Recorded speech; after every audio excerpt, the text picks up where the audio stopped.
pilih mana? Berkat orang baik atau berkat orang benar? Amsal pasal 13 ayat 22. Orang baik meninggalkan warisan bagi anak cucunya, tetapi kekayaan orang berdosa disimpan bagi orang benar. Satu, berkat bagi orang benar. Saat kita percaya pada Tuhan, kita sudah ada satu benefit atau keuntungan tersendiri. Karena Tuhan menjamin bahwa anak cucu kita akan mendapatkan warisan. Ya tentunya jangan bandingkan dengan orang kanan kiri. Oh, itu warisan besar, itu warisan. Ya, saudara, warisan yang sesuai dengan apa yang Tuhan sudah berikan atau percayakan kepada saya dan saudara-saudara yang dapat diturunkan kepada anak cucu kita. Ya, dan ini bukan berbicara hanya dalam bentuk uang, rumah dan lain sebagainya. Terkadang warisan itu dalam bentuk kepandaian. Mazmur 37 ayat 25 berbunyi, "Dahulu aku muda, sekarang telah menjadi tua. Tetapi tidak pernah kulihat orang benar ditinggalkan atau anak cucunya meminta-minta." Dua, berkat bagi orang baik. Tuhan akan menyerahkan berkat orang baik, sebaik apapun orang tersebut yang tidak percaya kepada dia, kepada orang-orang benar.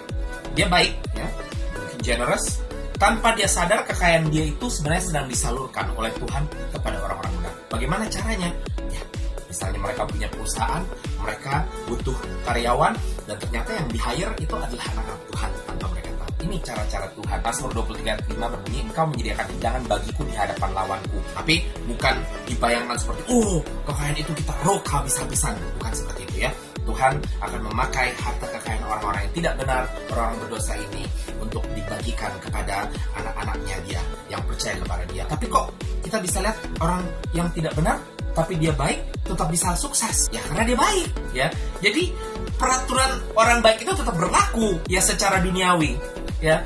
Orang baik dia pasti punya kebaikan. Jadi orang baik itu pasti disukai dengan banyak orang. Secara duniawi saja disukai, saudara-saudara. Jadi biasanya orang baik itu lebih banyak koneksi. Orang baik itu lebih banyak orang mau bisnis sama mereka. Jadi mereka ya bisnisnya semakin baik, saudara-saudara. Karena dia orang baik. Tapi selalu ingat, yang masuk surga bukan orang baik, tetapi orang benar. Kenapa juga orang benar kok banyak akhirnya nggak bisa kasih warisan? Orang benar tidak baik dalam memanage keuangannya, ya, atau masih serakah. Lah kan banyak orang Kristen yang bergereja, bahkan aktif memimpin ministry atau pelayanan dan lain sebagainya. Tetapi di dalam kehidupannya, di dalam bisnisnya masih juga korupsi, masih juga hidup nggak baik, ya, hidup nggak benar, saudara-saudara. Ya, apa bedanya dengan orang-orang dunia yang lain, ya? Yang membedakan hanya satu, imannya kepada Yesus. Dan puji Tuhan, setidak sempurnanya saya dan saudara, saat kita tetap percaya Yesus, maka surga tetap milik saya dan saudara.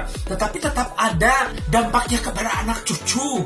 Jadi mari kita jadi anak-anak Tuhan yang baik juga. Jangan hanya sekedar jadi orang benar, tetapi mari menjadi ketiga, saudara-saudara, poin ini.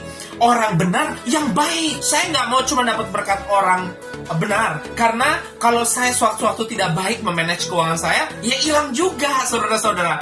Tapi saya juga tidak mau hanya menerima berkat orang baik, karena siapa tahu itu didapatkan dari perkara-perkara yang tidak benar, saudara-saudara, ya.